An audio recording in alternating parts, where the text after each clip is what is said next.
Damage কিডনিকে কিভাবে ঠিক করা যায় এবং ক্রিয়েটিনিন কি কি লক্ষণ দেখলে ক্রিয়েটিনিন টেস্ট করাবেন এবং রিপোর্টে ক্রিয়েটিনিন বেশি আসে কেন, ড্যামেজ কিডনি কিভাবে রিপেয়ার করবেন, পুরো বিষয়টা আপনাদেরকে আজকে জানাবো। আমি শঙ্কর ব্যানার্জি, আপনার ছোট্ট ইউটিউব চ্যানেলে আপনাদের সকলকেই স্বাগত। দেখুন, আমরা যখন কিডনি খারাপ হয় আমরা ক্রিয়েটিনিন টেস্ট করাই। যখন দেখি ক্রিয়েটিনিন লেভেল ব্লাডে অনেকটা বেশি, তখন স্বাভাবিকভাবেই আমরা ভেঙে পড়ি।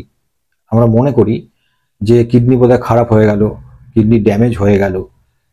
দেখুন, এইরকম ভাবনা চিন্তা করার কোনো কারণ নেই। কারণ কিডনির অনেকগুলো ফাংশন আছে, কিডনি অনেকগুলো কাজ করে। যেরকম ব্লাড প্রেশারকে নিয়ন্ত্রণ করে, শরীরের যে দূষিত পদার্থ আছে সেগুলোকে শরীর থেকে বার করে দেয়, ইউরিন তৈরি করে, এরকম বিভিন্ন ধরনের কাজ আছে কিডনির। তার মধ্যেই একটা কাজ, সেটা হচ্ছে ক্রিয়েটিনিনকে শরীর থেকে বার করে দেওয়া। তো ধরুন কিডনি সব কাজগুলো ঠিকঠাক করছে, কিন্তু এই ক্রিয়েটিনিনকে শরীর থেকে বার করতে পারছে না। তাহলে কিন্তু বলা যাবে না যে কিডনিটা খারাপ হয়ে গেল বা কিডনি ড্যামেজ হয়ে গেল। এটা হতে পারে কিডনির কোনো সমস্যা আছে, কিডনির কোনো রোগ আছে, নেফ্রোটাইটিস রোগ আছে বা অন্য কোনো সমস্যার কারণে এটা হতে পারে। কিডনি ড্যামেজ হয়েছে এইটা জানতে হলে জানতে হবে যে আপনার হার্ট সুস্থ আছে কিনা, আপনার ব্লাড প্রেশার কন্ট্রোলে আছে কিনা, লিভার ঠিক আছে কিনা, আপনার সুগারটা ঠিক আছে কিনা। এই সব কিছু দেখে তবেই কিন্তু বলা যাবে যে আপনার কিডনি ড্যামেজ হয়েছে। ক্রিয়েটিনিন কি? ক্রিয়েটিনিন হলো একটা মেটাবলিক অ্যাসিডিক দূষিত পদার্থ, যেটা আমাদের রক্তে বেশি পরিমাণে হয়ে গেলে আমাদের শরীরে বিভিন্ন ধরনের সমস্যা তৈরি করতে পারে। আমরা যখন কোনো কাজ করি তখন আমাদের মাংসপেশি কাজ করে, এবং এই মাংসপেশি কাজ করার ফলে সেখান থেকে তৈরি হয় এই ক্রিয়েটিনিন। আর এই ক্রিয়েটিনিন রক্তে মিশে যায় এবং রক্তের মাধ্যমে এই ক্রিয়েটিনিন কিডনিতে চলে আসে এবং কিডনি সেটাকে শরীর থেকে বার করে দেয়। রক্তে যদি ক্রিয়েটিনিন লেভেল বেড়ে যায়, সেটা কোনো ওষুধেই সারানো সম্ভব নয়। কি লক্ষণ দেখলে ক্রিয়েটিনিন টেস্ট করাবেন? প্রথম কারণ বা প্রথম লক্ষণ, সেটা হচ্ছে প্রস্রাব বারে কমে যাওয়া। ধরুন আগে আপনি দিনে 5 থেকে 6 বার প্রস্রাব করতেন, সেটা এখন হয়ে গেল 2 থেকে 3 বার। যদি এরকম হয় এবং প্রস্রাবের কালার যদি লালচে রঙের হয়ে যায় এবং যেখানে প্রস্রাব করছেন সেই জায়গাটায় যদি ফেনা তৈরি হয় এবং প্রস্রাব করার সময় যদি ব্যথা অনুভব হয়, তাহলে কিন্তু ধরে নিতে হবে আপনার ক্রিয়েটিনিনের সমস্যা আছে এবং টেস্ট করাতে হবে। নাম্বার 2, পা ফুলে যাওয়া। পায়ের পাতা থেকে ওপরের দিকটা দেখবেন আস্তে আস্তে ফুলে যাচ্ছে এবং ওই ফোলা জায়গায় যদি চাপ দেন দেখবেন একটা গর্ত তৈরি হয়ে যাচ্ছে, যে গর্তটা ভরাট হতে একটু সময় লাগে। 3 নম্বর পয়েন্টটা হচ্ছে ক্লান্ত অনুভব হওয়া। আপনি অল্প কাজ করছেন, করার পরে দেখলেন ক্লান্ত হয়ে যাচ্ছেন, যদি এরকম হয়। 4 নম্বর হচ্ছে মাসেলে ক্রাম্প হওয়া, মানে মাংস পেশিতে খিঁচ লাগা, এরকম যদি হয় তাহলে অবশ্যই আপনাকে ক্রিয়েটিনিনটা টেস্ট করাতে হবে।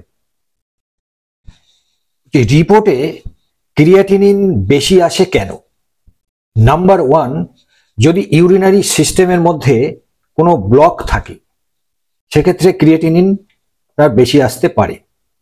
নাম্বার 2, যদি কোনো মানুষ শকড হয়ে যায়, প্রচন্ড মানসিক চাপ এবং অশান্তির মধ্যে থাকে, সে শকড হয়ে গেছে, এরকম ক্ষেত্রে কিন্তু ক্রিয়েটিনিন বেশি আসতে পারে। নাম্বার 3, শরীরে জল শূন্য হয়ে যায়, যদি যায়, শরীরে জল শূন্য হয়ে গেলেও ক্রিয়েটিনিন লেভেল বেশি আসতে পারে। তারপরের কারণ হচ্ছে যাদের থাইরয়েড গ্ল্যান্ড অত্যাধিক পরিমাণে কাজ করে, সেক্ষেত্রেও কিন্তু ক্রিয়েটিনিনের লেভেল বেশি হতে পারে।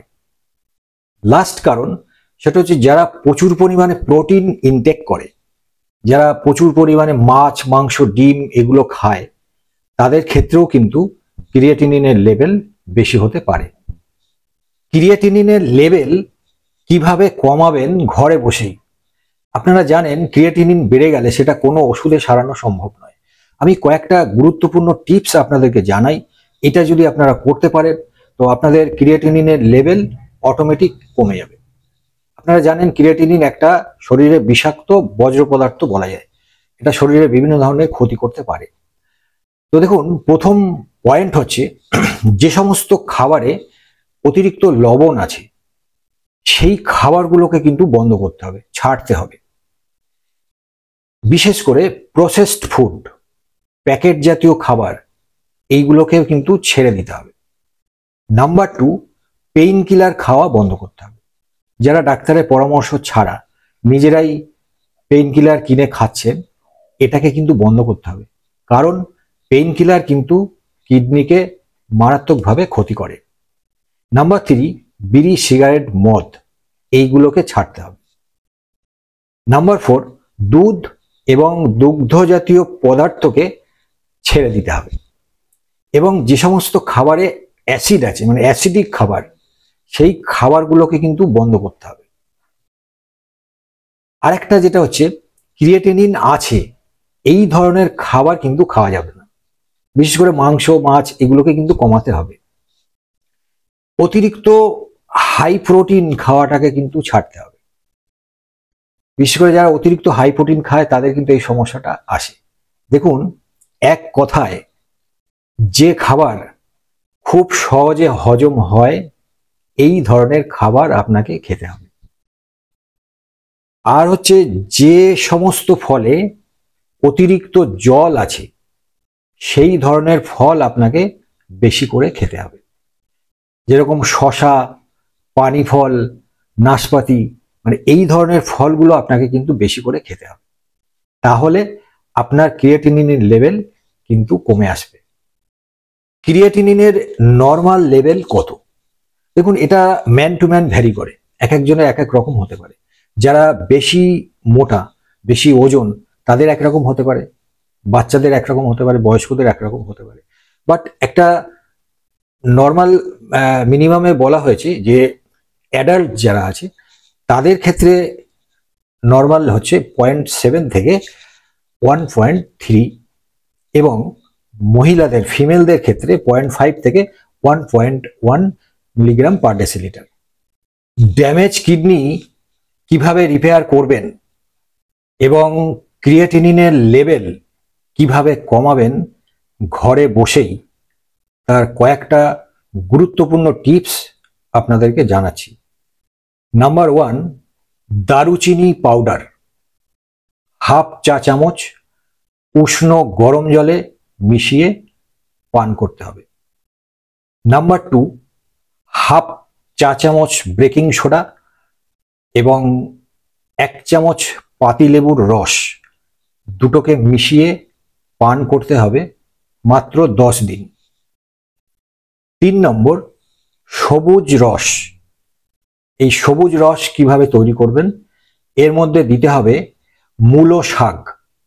জানেন মূলো যে হয়, মূলোর ওপরে যে শাকটা হয়, ওই মূলো শাক, পালন শাক, মেথি শাক, পুদিনা, অশ্বত্থ পাতা, এই পান পাতা, এগুলোকে সব মিশিয়ে গ্রাইন্ডিং মিক্সচারে দিয়ে ভালো করে জুস বার করুন। এই জুসটা 1 কাপ খেতে হবে, সবুজ জুস 1 কাপ করে 15 দিন খালি খেতে হবে। খেলে দেখবেন আপনার কিডনির স্বাস্থ্যের অনেক উন্নতি হয়েছে। কিডনির ভেতরে যে সমস্ত ময়লা আবর্জনা, টক্সিন জমে আছে সেগুলো সব বেরিয়ে যাবে, কিডনি একটা সুস্থ রূপ ধারণ করতে পারবে। এবার দেখুন, ভুট্টার খোসা। ভুট্টার খোসা বলতে যেটা আমি বলতে চাইছি, মানে ভুট্টার পাপড়িগুলো ছাড়ালে পরে ভেতরে দেখবেন যে দানা দানার উপরে একটা এক ধরনের চুল চুল মতো থাকে, ওইগুলোকে কালেকশন করতে হবে, করে ওটাকে ভালো করে রোদে শুকিয়ে নিন। শুকিয়ে একটা কন্টেনারের মধ্যে এয়ার টাইট করে রেখে দিন। এবং তার কিছুটা অংশ 1 চামচ নিয়ে একটু ভালো করে জলে ফুটিয়ে নিন। ফুটিয়ে ওই জলটা 1 কাপ করে খেতে হবে। এটা কিন্তু ডেলি নয়, সপ্তাহে 1 দিন খেতে হবে এবং মাসে 4 দিন খেলেই দারুণ কাজ হবে, কারণ এর মধ্যে বেশ ঔষধি গুণ আছে। 5 নম্বর হচ্ছে তরমুজের বীজ। আমরা যে তরমুজ খাই তার বীজগুলোকে ফেলে না দিয়ে এটাকে যত্ন করে রাখতে হবে এবং রোদে খুব ভালো করে শুকিয়ে নিতে হবে। নিয়ে এটাকে পাউডার তৈরি করতে হবে এবং এই পাউডার 1 চামচ নিতে হবে। নিয়ে একটু জলে ফুটিয়ে নিতে হবে। ফুটিয়ে নিয়ে এই জলটা খেতে হবে সপ্তাহে 1 দিন খেতে হবে, কিংবা 2 সপ্তাহে 1 দিন আপনি খেতে পারেন। খুব মারাত্মক কাজ হয় এটাতে। এবার দেখুন, লাস্ট যেটা বলবো, শুধু মূলো পাতার রস। মূলো আগেই বললাম যে জুস বানানোর ক্ষেত্রে আপনি শুধু মূলো পাতার রসও 1 কাপ করে খেতে পারেন। মানে মূলো পাতাটাকে ভালো করে বেটে বা মিক্সচারে দিয়ে জুসটা বার করে নিন। দিয়ে এটা সপ্তাহে 3 দিন খালি খেতে হবে। সপ্তাহে 3 দিন 1 কাপ করে জুস খেতে হবে মূলো পাতার। এটা খেলে আপনার কিডনির ভেতরে যে সমস্ত আবর্জনা, টক্সিন এবং কিডনির স্বাস্থ্যের ওভারঅল কিডনির স্বাস্থ্যের ভালো উন্নতি হবে। কিডনির কার্যক্ষমতা বৃদ্ধি পাবে। কিডনির যে সমস্ত দুর্বলতা আছে, যে টক্সিনগুলো বার করতে পারছে না শরীর থেকে, সেগুলোকে কিডনি বার করে দেবে এবং আপনার ইউরিন ক্লিয়ার হবে, ইউরিন পরিষ্কার হবে। শরীরের টক্সিন যদি বেরিয়ে যায় এবং কিডনির স্বাস্থ্যের যদি উন্নতি হয়, আপনি অটোমেটিক আপনার কিডনি ভালো হতে বাধ্য। বন্ধুরা, এই 5টা টিপস আপনাদেরকে বললাম, এটা ড্যামেজ কিডনিকে রিপেয়ার করতে পারবে এবং ক্রিয়েটিনিনের মাত্রাকে শরীর থেকে কমাতে পারবে। খুবই গুরুত্বপূর্ণ। হেলথ সুস্থ সমস্ত গবেষণায় প্রমাণিত। আপনারা কিডনির যে অ্যাক্টিভিটিস গুলো আছে সেগুলো ভালোভাবে করতে হলে আকুপ্রেশারের 2টো পয়েন্ট এবং একটা মুদ্রা আপনাদেরকে দেখাচ্ছি, এটা অবশ্যই করতে হবে। দেখুন, প্রথমে হচ্ছে আকুপ্রেশারের পয়েন্ট 2টো। দেখুন, আমাদের হাতে এই যে মধ্যমা আঙুল সোজা করে নিচে চলে আসুন, এসে ঠিক এই জায়গাটায় স্টপ হয়ে যান। ভালো করে দেখে নিন। এই জায়গায় হচ্ছে কিডনির পয়েন্ট। এই পয়েন্টটাকে দিনে 3 বার করে প্রেস করতে হবে। প্রথমে আপনি আঙুল দিয়েও করতে পারেন, এইভাবে 1, 2, 3, 4, 5, 6, 7 এইভাবে করে 30 বার চাপতে হবে। দিনে 3 বার করতে হবে। এবং যাদের কিডনি ফেলিওর বা কিডনির সমস্যা আছে তাদের জন্যে ব্লাড প্রেশারের একটা সমস্যা হতে পারে। সেই জন্যে এই অনামিকা, এই আঙুলের ঠিক মাথায় ভালো করে দেখে নিন, এই জায়গাটাতেও 30 বার এইভাবে করে চাপ দিতে হবে। 1, 2, 3, 4, 5 এইভাবে 30 বার চাপ দিতে হবে। 2 হাতেই করতে হবে। এখানেও 1, 2, 3, 4, 5 এইভাবে 30 বার। তাহলে 2টো পয়েন্ট হলো, একটা হচ্ছে কিডনির এই পয়েন্টটা 2 হাতেই করতে হবে, আর এই আঙুলের মাথাটাকে চাপতে হবে, এই জায়গাটাকে। এই 2টো পয়েন্ট কিন্তু মনে রাখতে হবে। আকুপ্রেশারের দিনে 3 বার করে করতে হবে, 30 বার করে একটা জায়গায় চাপ দিতে হবে। এবার আসুন মুদ্রা।